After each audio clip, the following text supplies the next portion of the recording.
Hello again, I am Jim Bob and welcome back to Estancia Lapacho, the playlist we are doing for Farming Simulator 17 Platinum Edition. So, we've placed down our building here, and what I need to do is start adding in the next panels. So, let's extend the hall.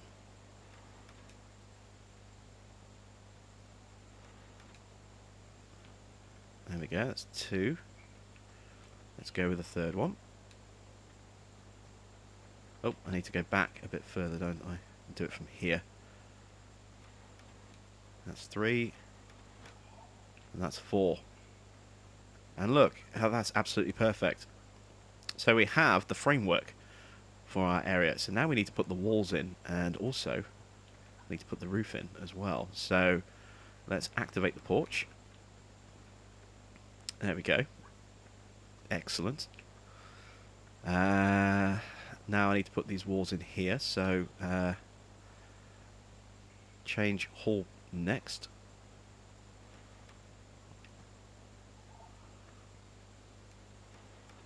There we go. So we've just got a standard door there. I don't want that. I just want a flat wall with no doors. And this one has doors. As you can see, there is the seam down the middle. So let's change that to just a solid wall. There we go. And let's do the same here. Do I want red or green? Well, we'll change that at the end. But let's put in...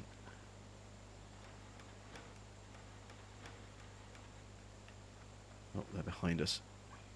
There we go. That's doors, so it's the next one. There we go. That's a solid wall. And let's do the same here.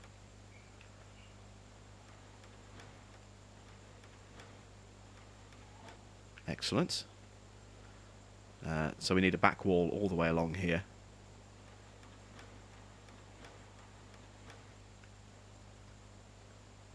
And then for this bit, I'm thinking that we can maybe just put our trailers in here. So let's make this a half excuse me, a half wall. Like that. And these are going to be different storage bays for sugarcane. So this one's going to need the same again. Little half wall.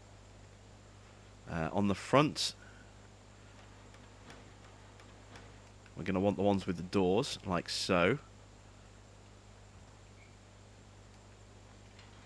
So there's storage bay 1. This is going to be storage bay 2 for sugarcane. This, I think, is going to be a great little place to store the actual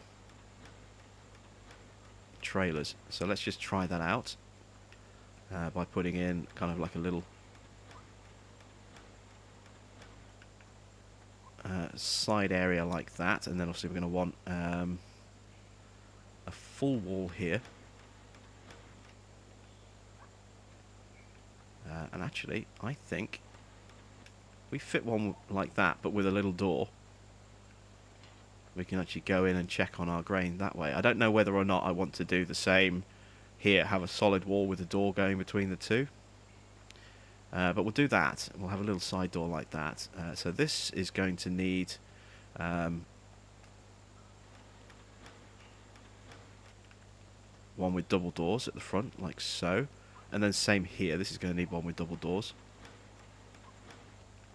There we go. And we have grain storage areas. So let's just open that door up. And that one. There we go. I'm just not sure whether or not to actually replace these with full walls. So let's do a test. Let's swap this one out for a full wall. Like so. And see what looks better.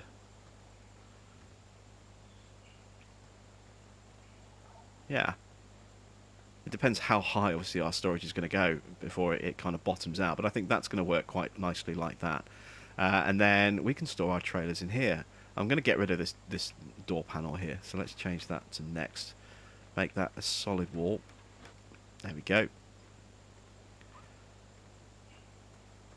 And that's going to be a bay for sugarcane. And then that would be a bay for sugarcane. And so with that, I just don't know whether or not I want this half wall in between. I mean, we don't even necessarily need to have that half wall there. We could just remove it entirely,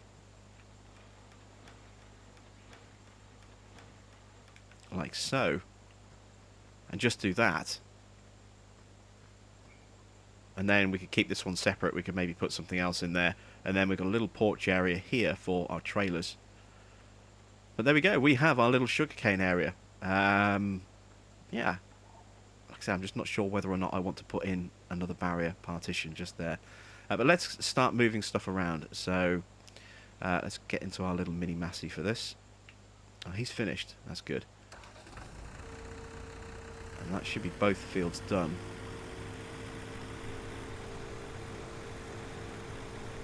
Just scooch over here. Yeah, all of that field there is sprayed as well. That's excellent stuff.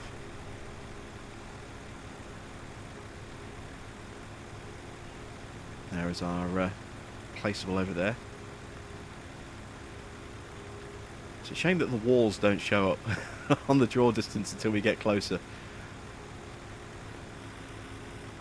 That's a little bit of a disappointing thing. I wonder if we'll end up seeing just big blunks of from a distance, just see big lumps of grain waiting for us. So let's get our little trailer, because it is a really little trailer. Can we actually hook more than one of these together? Yes, we can.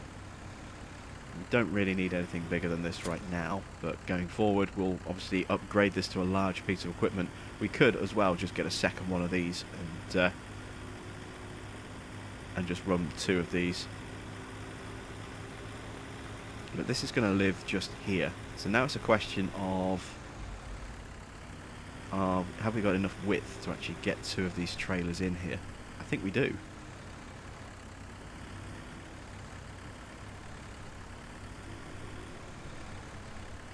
Hey, yeah, check that out. That works.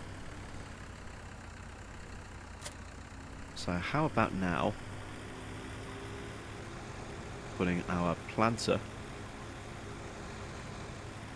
in one of those spaces as well. Let's give it a quick clean because it's a little bit dirty. But I'm thinking maybe the closed off one, we could put the planter and the harvester in side by side in that one. Let's get that raised up.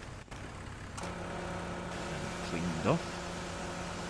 I do love the way these things tilt forward as you get, you know, less and less sugarcane left in the tank. It tips it steeper and steeper to keep pushing that that sugarcane down to the feeding mechanism at the bottom. I do really like that.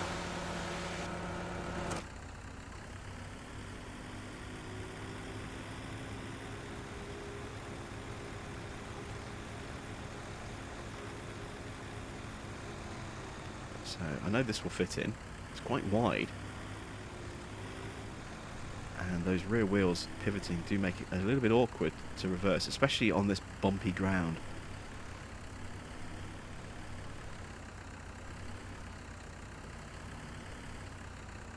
Yeah, this is struggling against us. It's fighting us. This might not be the best place to store one of these.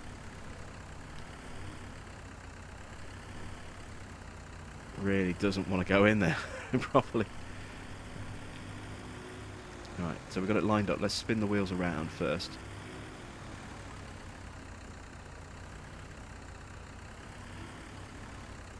See if that makes it a little bit easier to control. Not really. And it just doesn't want to go in properly, does it? It's these wheels.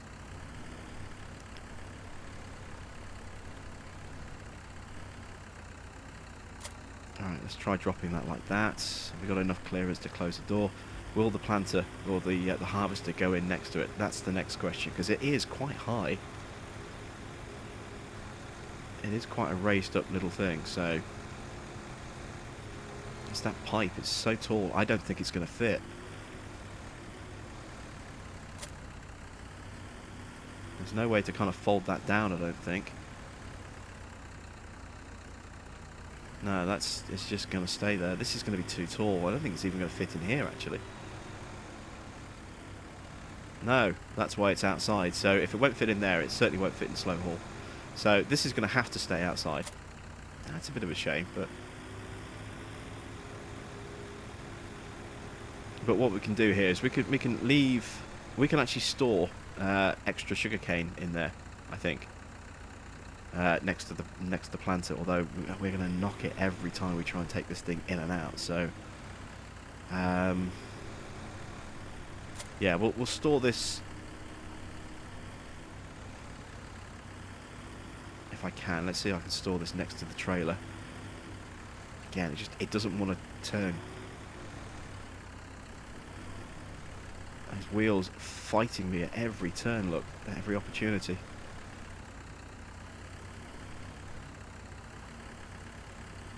Come on, get in there, you stubborn bugger.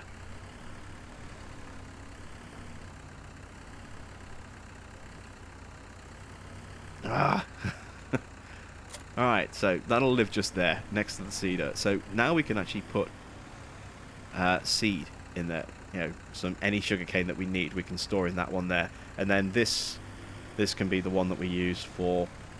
Let's get the wall out of the way. This can where we actually store our sugarcane. So we have quite a nice little area here. Let's close this door off. Close this one off. And close this one off. There we go. Sugarcane Central now has a sugarcane storage area. I really like that. I'm quite pleased and proud of that. That's worked quite nicely, I think. The only question we had left now was what colour do we do it? So let's see what it looked like in red.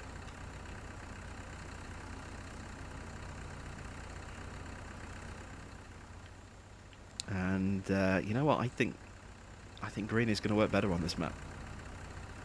So let's do it in green. Yeah, I think green works better. So, right. There's not a lot else we can actually do now on our farm until our crop starts to grow in. So I'm going to speed time up for a bit, and then I'll come back to you when some stuff starts growing. Alright, so we have some wheat starting to grow through. And now you can see the difference there between fertilised and unfertilised soil in the kind of difference in colours against the road. You've got all three little kind of colours there in a nice little cross section. So if I sound a little bit out of breath while I was accelerating time, I just had to do a little bit of tidying up, run some stuff down to the waste bins outside. So right, we need to fertilise. There it is. I need to fertilise those crops again. I was kind of hoping as well that I'm going to run it 15 times now. I was hoping that we could actually start cultivating those radishes into the ground as well. So that's why we're going to run time a little bit faster. Oh, I'm really out of breath. I do apologise. I'm a little bit exhausted coming through on the audio there. Right. So with time speeding up still, let's see, has our sugarcane started to grow yet? No. That is still as it was. So we'll do this one a little bit more manually, I think. Give us something to do. We did miss that little strip in the middle there. We should be okay, actually. Just want to check crop destruction. Yeah, we're okay because it's still stage 1, but that's a good point, actually. Let's turn that off to real time. Otherwise, we're going to risk damaging our wheat if it changes halfway through our harvest, or halfway through our fertiliser application. We should really have put skinny wheels on this thing. We'll do it when we take it back. We'll put skinnies on it.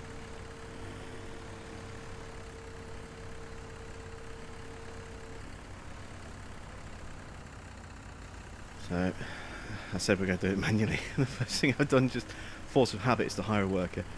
Let's take over manually. There we go.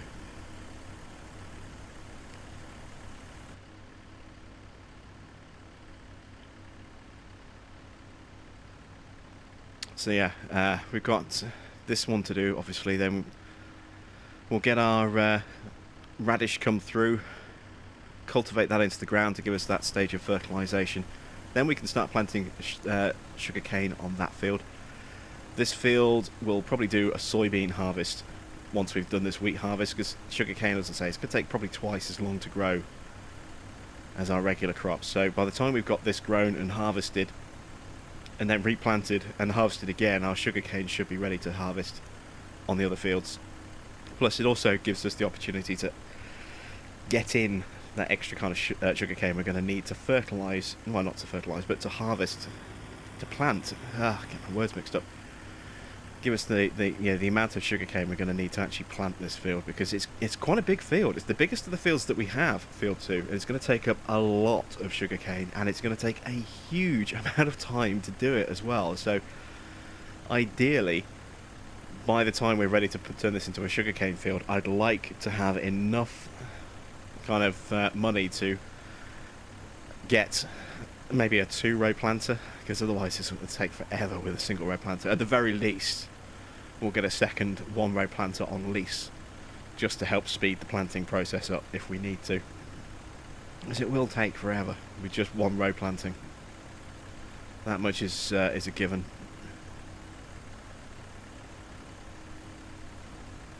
And there you can see our shed. It is just a shame that the walls just kind of fade in like that. Just kind of spoil the look of it just a little bit, but it's in a good location. I think that's going to work out really nicely as our little storage area for sugar cane. Because like I said, I don't want to just pile it on the ground and leave it exposed to the elements. You know,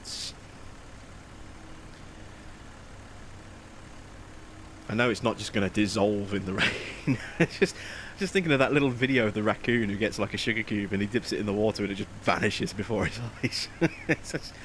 It's just like looking around like, what the hell happened?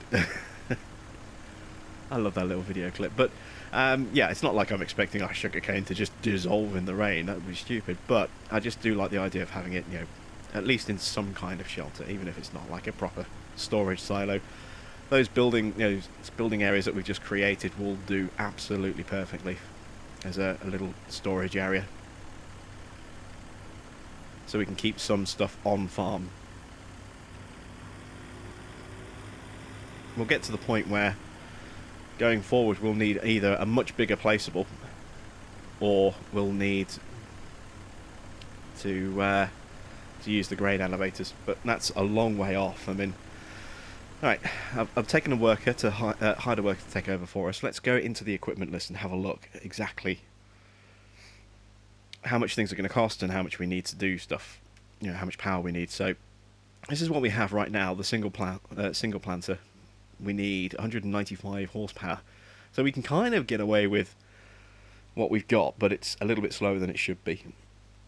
Then we've got this, the 2-row billet planter. We need 220 horsepower for this, so we could possibly get away with that if we upgraded our 150 to a 180. But that's $85,000. It's pretty expensive. No, this is the one we've got, sorry. This is the single row billet planter. This is 140 horsepower, so that's why we're okay on that one. So this is quite nice. It's got a much bigger tank, as you can see. So whereas that one holds just under 9,000 litres of sugarcane, this one holds 13,000 litres. This one holds 17,500 litres. And actually basically has 2 tanks side by side. It's effectively 2 of these tanks just literally strapped together in the middle. I haven't used this one yet, so I don't know how good this one is. But we might try that one out at some point. This is the header that we've got. It's a single row header, so this is going to take a long time for us to harvest stuff, but it'll do for now. This is obviously what we're aiming for. One of these, the multi-row A8800, but it's horrendously expensive at $350,000. Way beyond our budget right now. and will be for quite some time. And even that is only 2 rows. So one of these will do quite nicely for now. This is the little truck that we have. We could do with a second one of these. These will hold 12,000. It's not too bad. Then you've got the larger ones, the Colossus, which hold 20,000. The Massey ones, which hold 28,000. They are the largest. And then we've got these, sugarcane transport trailers. So we've got a standard one there with an Arctic construction, or connection, sorry, so you can hook it up to the back of a truck. And it also has a hitch on the back, so you can attach one of those, which is pretty sweet. I don't know if that has a hitch on the back of it as well, so we could use one of those and just have a tractor pull it because of the tow hitch. That would be fine, but we could have 2 like that with a truck, and potentially, you could even maybe, if this has a rear hitch, and again, I don't know if it does, I haven't looked yet, you could even hook a second one of those behind the first one, although I wouldn't think that would be a particularly good idea. With that pivoting axle, it's just a recipe for disaster, I think, trying to reverse that like that. So this is all of our sort of sugary equipment.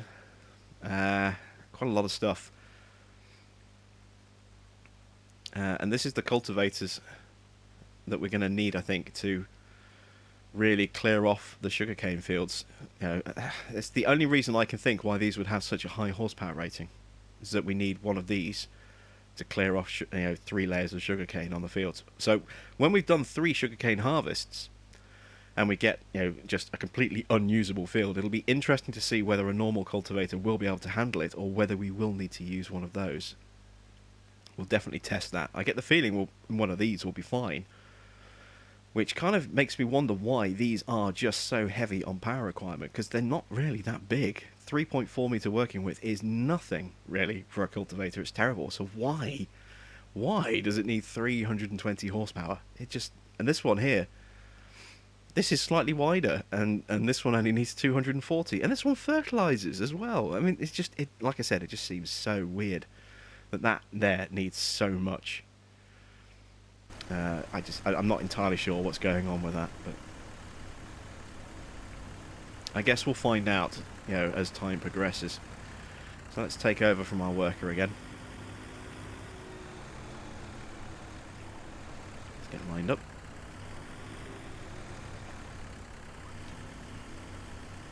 Save a few dollars by doing this ourselves. Again, you can see just where it's a little bit patchy on the field.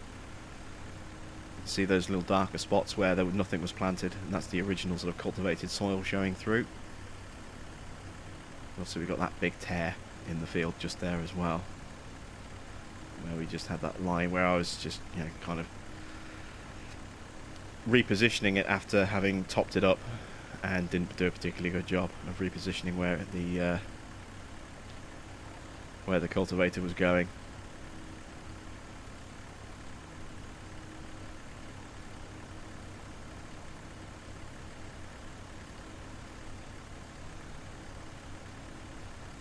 I mean, these Star tractors, they're not too bad. They're kind of cool, but I mean, Star must have a bigger range than just up to 180 horsepower. So I'll have to have a look at that in just a second. But it does make me wonder why we only got 2 very kind of weak-ish tractors. It would have been nicer to have something with a little bit more oomph, especially seeing as the equipment requires a bit more oomph. Those larger sugarcane trailers are going to need something with a bit of muscle behind it when they're fully loaded, and you've got 2 or 3 of those in tow. You're not going to want to do just 150 horsepower or even 105 horsepower tractor pulling 2 of those 20,000 litre trailers completely full, because any kind of hill on it's going to struggle like crazy. Even on relatively flat ground, it's going to struggle to accelerate, and then probably struggle to slow down a bit properly as well once it finally gets up to speed. So it just doesn't seem, I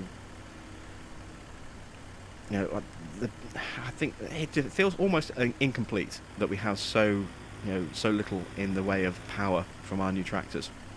It would have been nice to have maybe something a little bit more powerful as part of the update as well. I mean, obviously we have a huge range of mid-range power tractors. So with the Masseys, the Fence, the New Hollands, the Valtras, even things like the Lamborghini the Deutz-Fahr, you know, they're all in that right power band of around 200 to 300 horsepower. And then once you go above that, then you've got the Challengers coming in. You've got the large case, and you know the Quad Track and the Magnum, and to a degree even the Optum, I suppose. And then also you've got the T8s and the T9s from New Holland, and the Massey 87 will go up to 400 horsepower. You know, the Fendt 900 will go up to 390, I believe. You know, the Valtra S series will go up to 400 horsepower. So there's a good range of decent sized tractors, and obviously you even got like the big bud tractors, although I don't think you'd ever see a big, I may be wrong, but I don't think you'd ever see a big bud on a sugar plantation. So I mean there's enough tractors in the game for us to do that, but I just think it would have been nice to have something, you know, and the right kind of power range, the sort of 2 to 300 mid-range. It would have been nice to have something that was, you know, themed with the DLC, just for that slightly larger equipment. You know, that's like 220 to 250 horsepower requirements, or pulling those sort of mid to large sized sugarcane trailers. It would have been nice to have something as part of the DLC that goes in along with that. So I like to feel there's a little bit of a missed opportunity there.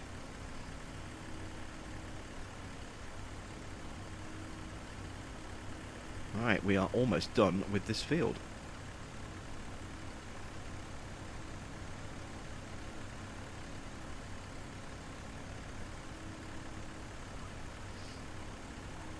See another patch where we just didn't get any seed down.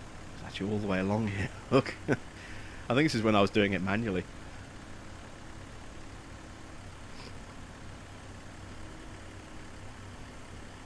A little bit of a divot there. I have noticed as well, I think this is probably more ground response than anything else, but these Star tractors bounce over the ground like crazy. It's really bumpy in cab.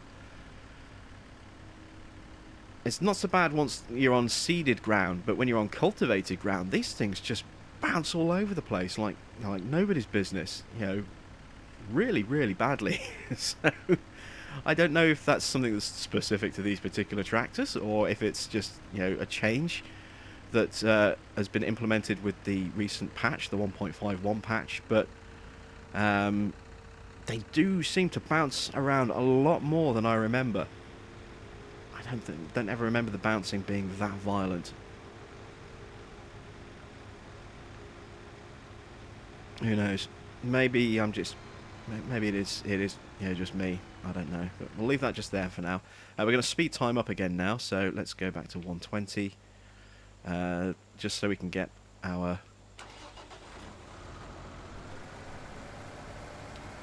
oilseed radish start to come through.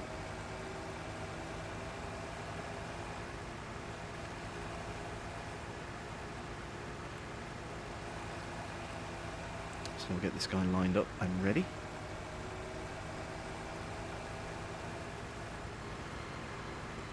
And we're just going to be cultivating this just to get it into the ground. We're going to be using obviously our sugarcane planter to start planting on this field. I'm going to get a nice little sugarcane stockpile built up. Although, yeah, tell you what, no, let's turn that off. Let's not do that just yet. Let's do soybean on this field, I think. Let's build up a nice little stockpile of soybean for some cash. And then we'll use, instead of selling off the sugarcane that we got from field 14, we'll use that to plant both of those two fields at the same time. Let's do it that way instead. That makes a bit more sense, I think. So we want our other seeder now. We want this one. Now this will direct drill as well, so rollers in the way. Don't actually need that really. I mean, I suppose I could try and tidy up the grass around the building a little bit, but I quite like it kind of rough and ready the way it is. We haven't used this seeder yet, but it will cultivate for us and seed at the same time. So it's fully loaded with seed and fertilizer as well. So that's a nice little added bonus. And this will do. Oops. a variety of different grains. So you can see the lids popping up there as we drove past the seed tank, or the seed pallet. The front tanks are for fertilizer, the rear tanks are for seed. Let's close those both off. And let's put down some soybean on this field here, so change the crop there.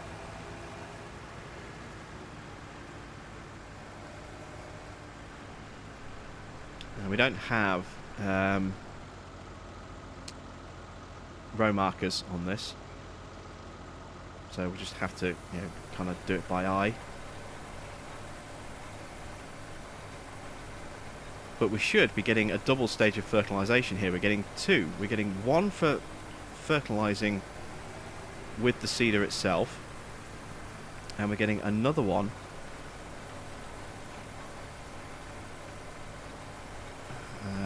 this is a little bit tricky. I'm off, you can see we're just missing the edge there. There we go, let's play it a bit more safe. And we're going to get another stage, or another application of fertiliser. The first one obviously being from cultivating the radish into the ground, and the second one from the seeder. So this should take us up to stage 3 fertilisation in one single go, because we obviously just sprayed it earlier to put stage 1 on there. So this field will be done once the seeding is finished. We won't have to worry about anything else like that again.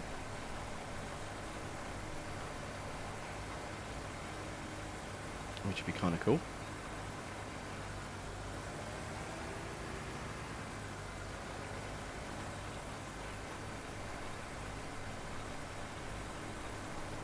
Just going to be making sure that I've got this lined up properly. These first couple of passes are going to be overlapping a fair bit, I think.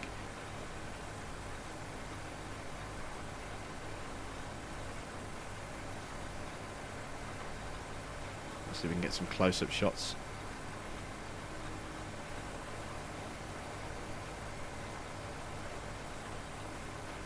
I love the new lighting effect. It just looks brilliant. This new lighting engine. The sun coming down, the deep blue sky behind it. I love it. It looks really, really nice. I wonder whether this lighting engine is going to be specific to just this map. Again, I haven't, because I'm so kind of pushed for time at the moment with the fact that I am going to be, as I say, moving house very, very soon. I do need to spend quite a bit of time getting everything sort of, in my life organised now, ready for that move. I haven't had time with prepping this series and doing a little bit of play testing and trying to work on some other projects at the same time. I haven't had time to really kind of explore other maps. I'm going to try that later today once I've recorded a couple more episodes of this. I'm going to try out some of the other original stuff and see whether or not this lighting engine carries across, but I don't think it will. I think this is probably just specific to this map, but it'd be nice, if we could keep this kind of lighting engine, because this is really, really nice. The sunsets are not as over the top vivid as they are in Farming Sim, in the original version of Farming Sim 17, with those bright purples and oranges and yellows. I mean, they were pretty, but there was a bit of a wow factor the first time you saw them, but then after that it's just like every single map had exactly the same sunset, and it lost its appeal very quickly. But I really like this new lighting that we have on this map, and it'd be great if this becomes mixed into into some of these maps that we have going forward. I wonder if they'll make this lighting engine available to the modders as well, so they'll have a choice of either using the standard lighting, or whether we'll actually be able to implement this lighting. Because obviously Bullet Bill tried to put his own custom lighting engine into the West Coast, and it was fine for PC, but it just didn't work for console. Maybe this would be a good alternative. It does look really, really nice like this. It really does. It'd be great to see maybe more maps have this lighting, I think. Anyway, let's get a worker to finish this field off for us. We have a little bit of work to do around here, so we are probably going to need to refill our seeder. It's looking... Actually, no. I think we'll probably be okay. Let's just double check the map. So there you can see we're switching over. We have got a little bit of soybean here on the edge that we need to kind of put down, so we'll do that at the end of the field. But here you can see we're going straight from stage 1 to stage 3, and that's, as I said, because the second stage of application is being applied through cultivating our radish, and then the third stage is being applied by the seeder itself as it plants the soybean. So going straight from stage 1 to stage 3. This is already at stage 2, so we just need to spray this one more time. And let's see, has field 14 started growing yet? That's the sunflower. Still no growth. So as I said, this is going to take quite a long time to grow. If you haven't seen the video yet that's been knocking around now for a couple of days, Giants have done a kind of how-to sugarcane video. It is on my Facebook page. I'll link it in the description of this as well, just in case you haven't seen it already. I do recommend you check that video out. It's very short, but it does give you a quick sort of everything you need to know about sugarcane. Nice and simply, I mean, obviously they could go into a lot more detail and depth, but there's no real need. It just goes over the basics. So, growth cycle, cultivating the field after 3 harvests, blah blah blah blah blah, and so on and so forth. So yeah, I do recommend you check it out. Let's start sorting everything out over here though. So where are we going to store all of our gear? Now I kind of like, as I say, I like the idea of this being a workshop, so I want to clear everything out of there. So let's drop the pallets down just here for a second, just to get them out of there. I also got to figure out exactly how I managed to get fertilizer inside the bucket there. Like I say, I've got a little bit of fertilizer in there, and I don't know where it came from.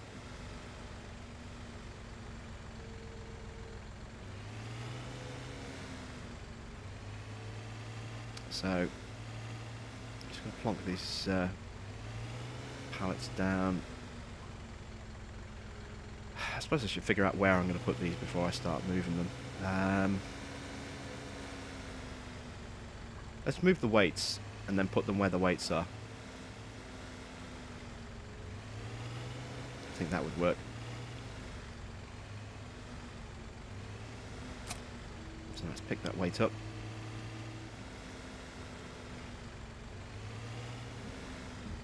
Drop it down there.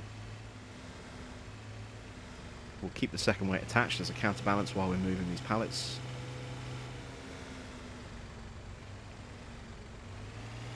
And these arms are huge as well. Even though these are the small arms, they do just dwarf this little Massey tractor.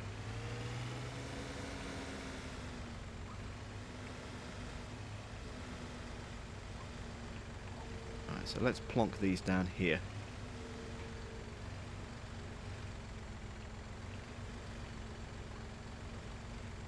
There we go. That's nice and square and flush against the building. A skid steer or even a forklift would do really, really well in here. In fact, shall we get a forklift? I mean, I know we've got this front loader. How much is the forklift going to set us back? I think they're only about 10 grand. Miscellaneous, there it is.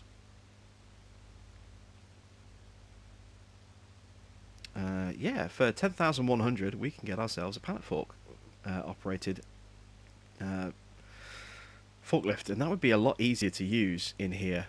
Much tighter turning circle. I don't really want to go too much into placeable storage tanks if I can get away with it. I kind of like the idea of doing pallets and stuff on this and boxes. So yeah, let's bite the bullet. Let's buy a forklift. So I don't want the attacher on the fork. I just want standard forks. I don't really want the long ones just yet, but we'll probably get some long ones later on. I kind of like the idea of just black forks, so there we go. So let's move this out the way.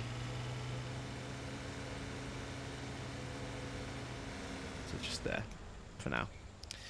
Here is our forklift. I went black rims. Oh, it's done the rim, but not the wheel hub. Ah, well. It's kind of misleading. Never mind. Alright, so we have... I keep getting these controls mixed up because they're almost like the reverse controls that we would use on a front loader. So I need to get this thing all the way back to the farm. This is going to take a little while, so apologies for that. Although at 18 miles an hour, this is almost, not quite, but almost as fast as our little ST105 from Stara. It's like 1 mile an hour slower than our smaller Stara tractor. Really basic interior, but you know, it's functional. It does exactly what it needs to. Whoops. And yeah, as you can see, it spins and turns really, really fast.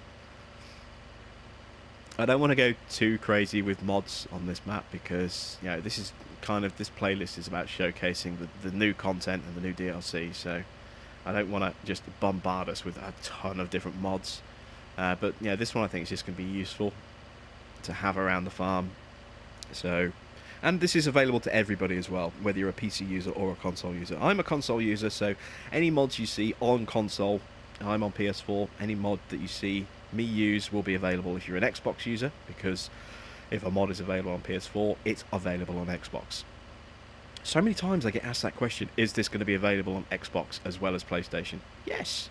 You know, if it's a console mod, that means it's a console mod. It's not a PlayStation only mod. It's not an Xbox only mod. There will never be, you know, specific console only mods.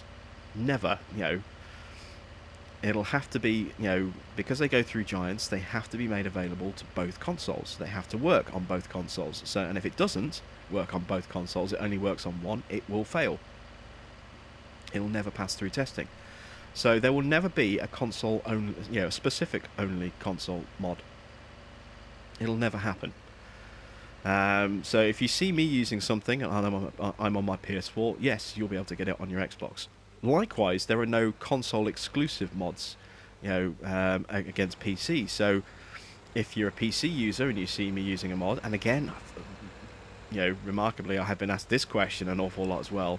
Will I, you know, is this available on PC too? Yes, all mods have to be coded on a PC and then sort of converted to a console. So there are no console only mods, and there never will be. You know, a mod that goes onto a console has to go through PC first. So when a mod comes out for console, it comes out on all formats if it isn't already out on PC and then converted at a later time. So any mod you ever see me use will be available to everybody.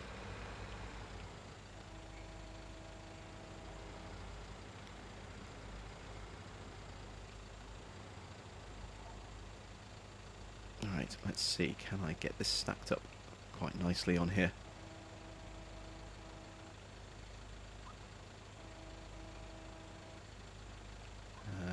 Oop, that's a bit wonky.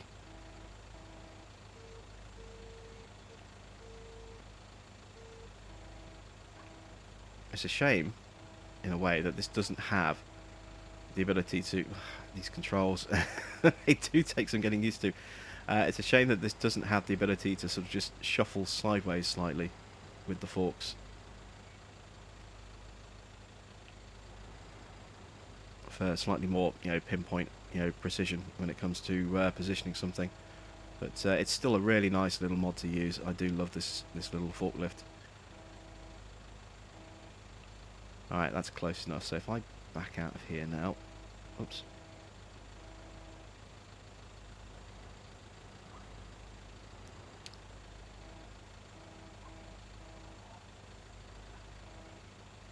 Alright, come on, drop down.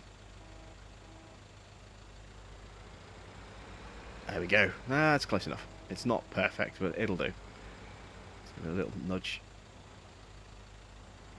Should probably do this away from the wall first, and then just move the double stack in. But I don't think we've got 2 more pallets left. I think we've only got the 1. Yeah.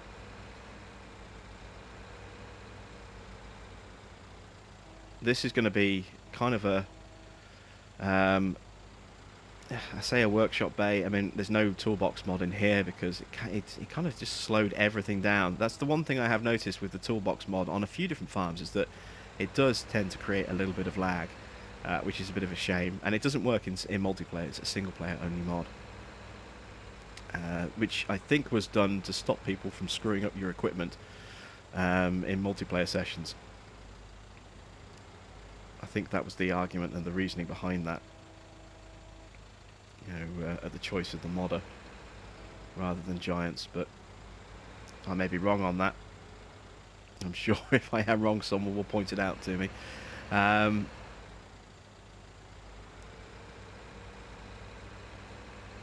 yeah, we've got a workshop just over there. You can just see it there. Look, in front of the combine. So this is going to be my combine bay.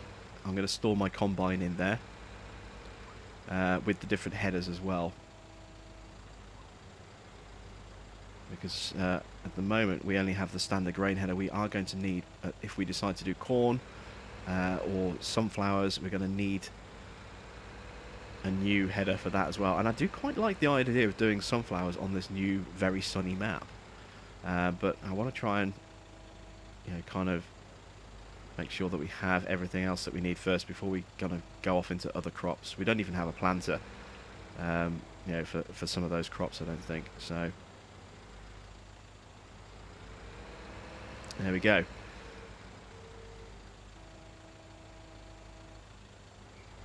Let's see, do we want to leave the big pallets outside? And I kind of want to put them on that wall there, but we've only got the one left. Yeah, let's bring it inside.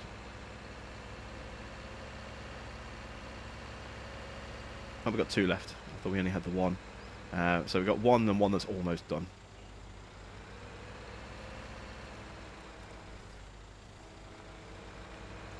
I'm still trying to use standard controls that a front loader would use.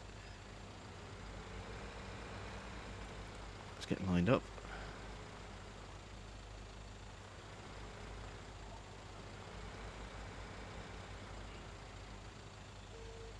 Narrow the forks a bit. Get the angle tilted down. Raise the angle up. Raise the pallet.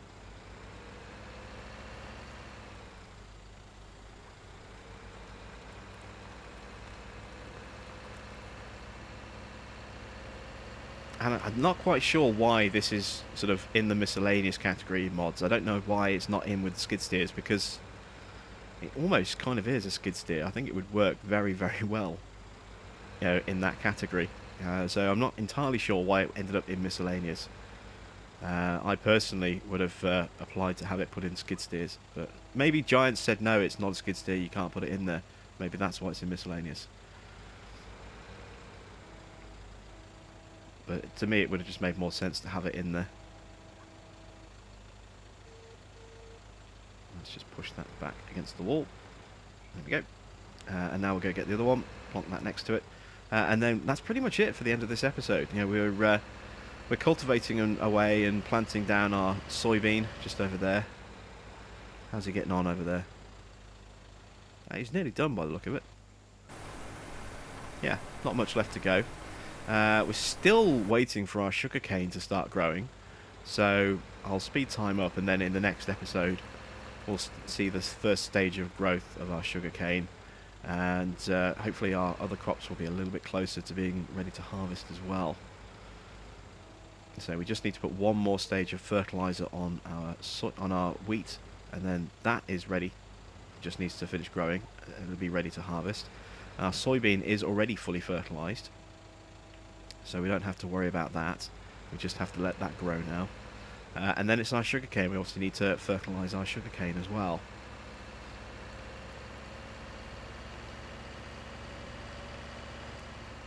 So we'll get that up to stage 2, and then stage 3. That stuff does grow quite tall. I mean, really tall. So it does give a very kind of cool looking vibe. Slide this off the forks. Let's push this back against the wall. Excellent. There we go. So we have a nice little bit of organisation with our pallets over here. We've now got a bay over here where we can actually put in our combine and then maybe even something else alongside it as well. This is starting to take a nice bit of shape, and we've got our workshop just here. We need to find somewhere for this as well. So thanks for watching. I am Jim Bob, and I'll be back with some more Estancia Lapacho very soon.